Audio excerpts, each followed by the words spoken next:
Hello, dear students. This is video 5 about important phrasal verbs. Important phrasal verbs के list में ये 5वां video है और शुरू करते हैं आज का वीडियो। पूरा वीडियो देखिएगा क्योंकि बहुत सी जानकारी मिल सकती है फ्रेजल वर्ब्स के अलावे भी। जो सेंटेंसेस एग्जाम्पल सेंटेंसेस मैं लिखता हूँ उसमें कई फ्रेजेस, कुछ वर्ब्स, कुछ वोकैबुलरी इस तरह के यूज होते हैं जिसके बारे में बाद में एक्सप्लेन करता हूँ पढ़ाते समय। तो पूरा वीडियो देखिएगा अगर आप पूरा फायदा उठाना चाहते हैं इस वीडियो का।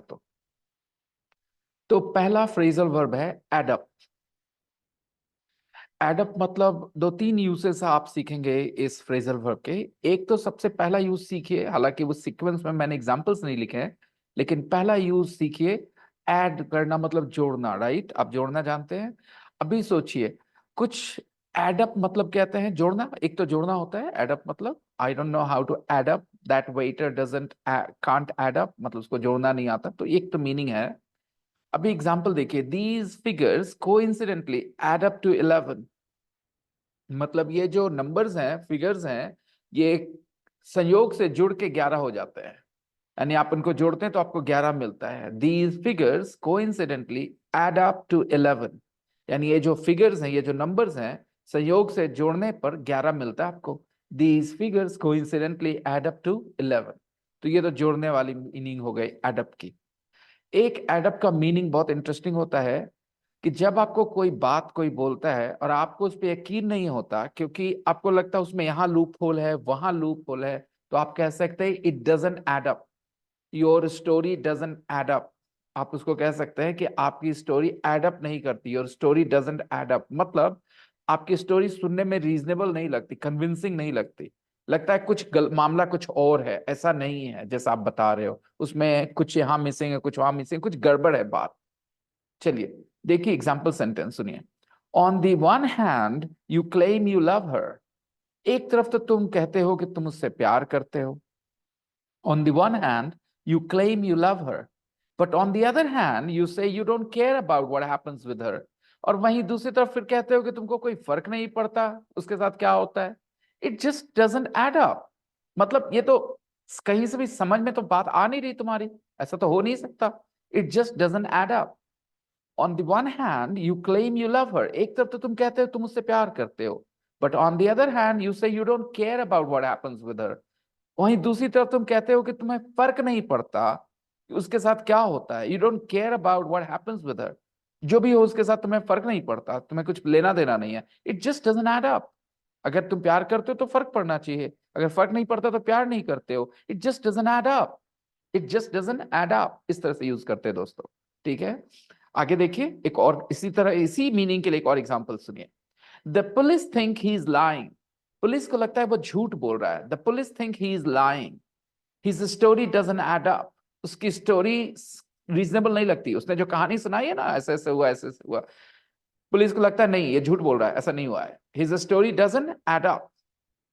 तो जब भी आपको कहना हो कि किसी की बात आपको कन्विंसिंग नहीं लग रही, उसमें लूप होल्स हैं, आपको लग रहा है कि वो झूठ बोल रहा है, उसमें यह छुटा हुआ वो छुटा, आपके ये it doesn't add up, your story doesn't add up, your account doesn't add up.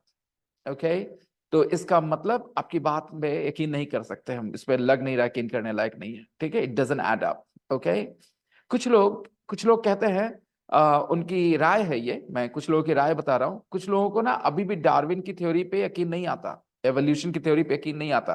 वो कहते हैं इट डजंट ऐड अप, ऐसा कैसे होगा, एक दिन आदमी बंदर से आदमी बन जाएगा, ऐसा कैसे होगा, इट डजंट ऐड अप। उनके दिमाग में ये सही नहीं लगता, it doesn't add up to them. Okay, वो कहते हैं how is it possible, you were monkeys and then you became human being. बीच वाले कहाँ है, it just doesn't add up, ये वो बोलते हैं। जरूरी नहीं कि वो जो बोल रहे हैं वो सही है, उनको ऐसा लगता है, मैं सिर्फ ये बता रहा हूँ। ठीक है ना, obviously evolution is a reality, of course. Now next, आगे बढ़ते हैं। एक और यूज देखिए, एडअप का बहुत अच्छा यूज है। ये दूसरा मीनिंग है। ठीक है, अभी तो दो जो मैंने बताया, जोड़ना और रीजनेबल साउंड करना, वो अलग है। और तीसरा सुनिए, आप थोड़ा थोड़ा करके कोई चीज बहुत ज्यादा हो जाता है ना, उसी को कहते हैं एडअप कर जाना। यानी थोड़ा थोड़ा करके ढेर सारा हो जाना, एडअप कर जाना। ठीक है, तो आप देखिए एग्जांपल्स। ठीक है, घर में क्या होता है ना कि जब खर्च की बात होती है तो 10 रुपए इस चीज पे खर्च कर दो, 50 रुपए उस चीज पे खर्च कर दो, 100 रुपए उस चीज पे खर्च कर दो। उस समय कुछ बुझाता नहीं है कि बहुत ज्यादा है, कोई अजीब नहीं लगता, कोई बहुत ज्यादा खर्च नहीं लगता कि बहुत पैसे खर्च कर रहे हैं। लेकिन जब आखिर के 30 तारीख को बैठ के देखते हैं ना, तो ये सब खर्चे मिल करके 4-5 हजार रुपए बन जाते हैं, राइट? लगता है वाह इतना हो गया। तो इसी चीज को हम एग्जाम्पल में लिखे हैं, at first these small expenses don't appear to make a difference.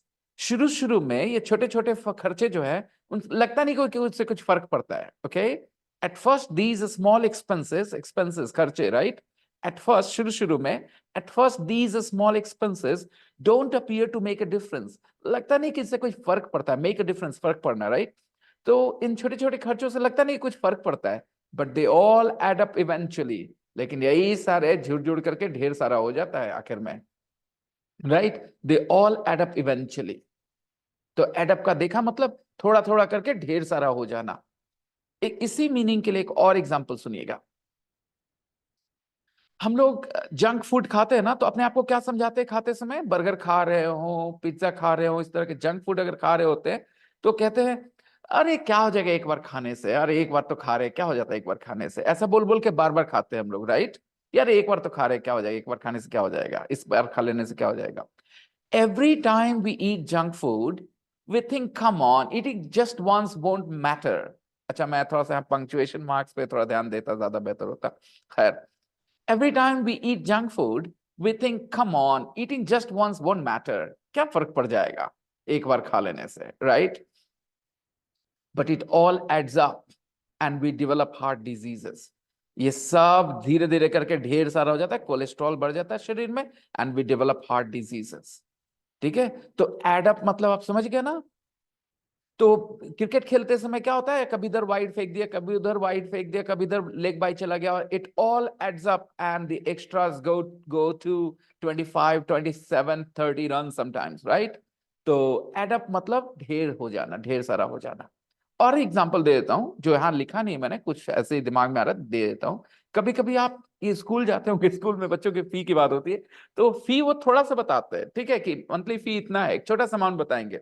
उसके बाद वो ये वाला चार्ज, वो वाला चार्ज, ये वाली चीजें, वो वाली चीजें, और उसके बाद जब आप फाइनल बिल देखोगे ना, तो आपको दिखेगा अरे ये तो दुगना ढाई गुना हो गया जितना बताया था उससे, ठीक है? तो it all adds up, okay? तो मतलब the bill adds up, okay, बड़ा हो जाता है धीरे धीरे करके, है ना? तो एडअप करना मतलब ये भी होता है। तो 3 यूजेस सिखाए एडअप के, आई होप कि आपको समझ में आई होंगी। चलिए अभी हम लोग आगे बढ़ते हैं दूसरे फ्रेजल वर्ब की तरफ। हमारा दूसरा फ्रेजल वर्ब है ब्रिंग अप। ब्रिंग अप, इसके भी 2 मीनिंग सिखाऊंगा। ब्रिंग अप के 2 कॉमन मीनिंग जो जरूरी है आपके जानने के लिए, ठीक है? ये 2 मीनिंग सुनिए। ब्रिंग अप, ब्रिंग अप मतलब होता है पालन पोषण करना, बेसिकली, ठीक है? पालन पोषण करना। अब जरा सेंटेंस सुनिएगा। He was born and brought up in a small village. वो पैदा हुआ था और वो पला बढ़ा था एक छोटे से गांव में, यानी पैदा भी हुआ छोटे से गांव में, पला बढ़ा भी छोटे से गांव में। ये पैसिव वॉइस में है, पैसिव वॉइस में लिखा हुआ है। He was born and brought up, he was brought up, he was brought up in a small village. अक्सर ब्रिंग अप को ना आप पैसिव वॉइस में अक्सर सुनते हैं, अक्सर आपके सेंटेंसेस दिखेंगे पैसिव वॉइस में। He was born and brought up in a small village, वो एक छोटे से गांव में पैदा हुआ तो वहीं पला बढ़ा था। दूसरा एग्जाम्पल सुनिएगा। Children should be brought up to think rationally. हम लोग बच्चों को बड़ा जब करते हैं तो हमारा उद्देश्य होना चाहिए पालन पोषण करने का, बच्चों को बड़ा करते समय, कि वो अपना दिमाग लगाना सीखें, बड़े होने पर वो दिमाग लगाने वाले इंसान हो। ऐसे नहीं कि कोई भी बात ऐसे बेमतलब में मान लें। Children should be brought up to think rationally. Rationally मतलब लॉजिक से, है ना, रैशनल तरीके से जिसमें दिमाग लगता हो। Children should be brought up, ये भी पैसिव वॉइस में लिखा है। बच्चों को ऐसे पालन पोषण करना चाहिए कि वो रैशनली सोच पाए बड़े होकर के। Children should be brought up to think rationally. यहां पर बड़े होकर के लिखा नहीं है, लेकिन लिखा है। अगर आप शब्द ढूंढ रहे तो वो नहीं लिखा है, लेकिन देखा जाए तो वही लिखा है। Children should be brought up to think rationally. इसका मतलब बच्चों को ऐसे बड़ा करना चाहिए कि वो रैशनली सोचें, दिमाग लगा के सोचें। दूसरा एग्जाम्पल लीजिए। There mom brought them up very strictly. ये जानबूझ के मैंने एक्टिव फॉर्म में लिखा है, ठीक है?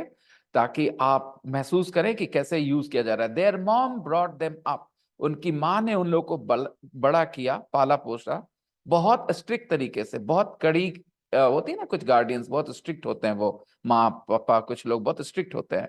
There mom brought them up very strictly, यानी उनको बहुत से रूल्स डिसिप्लिन फॉलो करवाया बचपन में, है ना। Their mom brought them up very strictly to bring somebody up, मतलब किसी को पालन पोषण करना, किसी को बड़ा करना, है ना। उनकी माँ ने उन्हें कैसे पाला पोषा, बहुत स्ट्रिक्ट तरीके से, यानी काफी स्ट्रिक्ट थी वो। एक एग्जांपल लीजिए जिससे आप रिलेट कर जाएंगे आसानी से। कृष्णा जी, कृष्णा जी को किसने पाल पोष के बड़ा किया था? यशोदा ने, राइट। उनकी माँ कौन थी? देवकी। तो Krishna wasn't brought up by his biological mother, Krishna wasn't brought up by his biological mother, उनका पालन पोषण उनकी अपनी माँ ने नहीं किया था, बायोलॉजिकल मदर ने नहीं किया था, जिन्होंने उन्हें जन्म दिया था, बायोलॉजिकल मदर जिन्होंने उन्हें जन्म दिया था। Krishna wasn't brought up by his biological mother, okay, ठीक है ना। Again passive voice, Krishna wasn't brought up by his biological mother। ये हो गया जन्म पालन पोषण करने वाला। अब दूसरा यूज ब्रिंग अप का होता है एक किसी टॉपिक को, किसी मुद्दे को बातचीत में लाना, किसी चीज की बातचीत शुरू करना, किसी चीज के बारे में बात करना, ब्रिंग अप। जैसे हम लोग बातचीत कर रहे होते हैं, अचानक से कोई टॉपिक निकाल देते हैं, उसी टॉपिक निकालना को कहते हैं ब्रिंग अप करना, ठीक है। जैसे सुनिए, why do you always bring up your religious beliefs in everything, तुम हर बार अपना रिलीजियस बिलीफ क्यों घुसा देते हो, हर बात में क्यों ब्रिंग अप करते हो, यानी क्यों मेंशन करते हो हर चीज में। Why do you always bring up your religious beliefs in everything? ठीक है, ब्रिंग अप मतलब मेंशन करना, उस बारे में जिक्र करना, ठीक है। तो कोई बातचीत करते करते कुछ इंसान ऐसे होते हैं जो बार बार कुछ भी बातचीत में ना अपनी रिलीजियस बिलीफ मेंशन कर देंगे। Why do you always bring up your religious beliefs in everything? वो प्राइवेट है, प्राइवेट रखो, राइट। हर जगह पे हर चीज में नहीं घुसा देना चाहिए रिलीजियस बिलीफ को। बातचीत हो रही पब्लिक और उसमें घुसा दिए religious belief, that's not done, right. Why do you always bring up your religious beliefs in everything? आगे सुनिएगा। Please don't bring up his daughters eloping. हमारे समाज में अगर किसी की लड़की भाग जाए, शादी वादी कर ले किसी के साथ, तो फिर इस चीज का जिक्र नहीं करना चाहिए ना। तो वैसे ही बोल रहे हैं किसी को कि please don't bring up his daughters eloping, मतलब बातचीत में ना उसकी बेटी के भागने का जिक्र मत कर देना, उसके बारे में बातचीत मत करने लग जाना। Please don't bring up his daughters eloping, ठीक है, उसकी डॉटर के भागने का जिक्र मत कर देना बातचीत में, बेइज्जती होती है सामने वाले की अगर आप उस बारे में बातचीत करने लगते हैं तो, right. Please don't bring up his daughters eloping. तो दोस्तों ये थे आज के दो फ्रेजल वर्ब्स, ब्रिंग अप और एड अप, ठीक है। अगर आपको कहीं कुछ कंफ्यूजन रह जाए तो बिंदास लिखिए मुझे कमेंट बॉक्स में, मैं कोशिश करूंगा आपकी मदद करने की। और फिर मिलेंगे अगले वीडियो में। अगर सब्सक्राइब नहीं किया तो कर लीजिए चैनल को, अच्छा लगेगा हमें। और मिलते हैं अगले वीडियो में कुछ और इंपॉर्टेंट फ्रेजल वर्ब्स के साथ और उनके इंपॉर्टेंट यूजेस के साथ।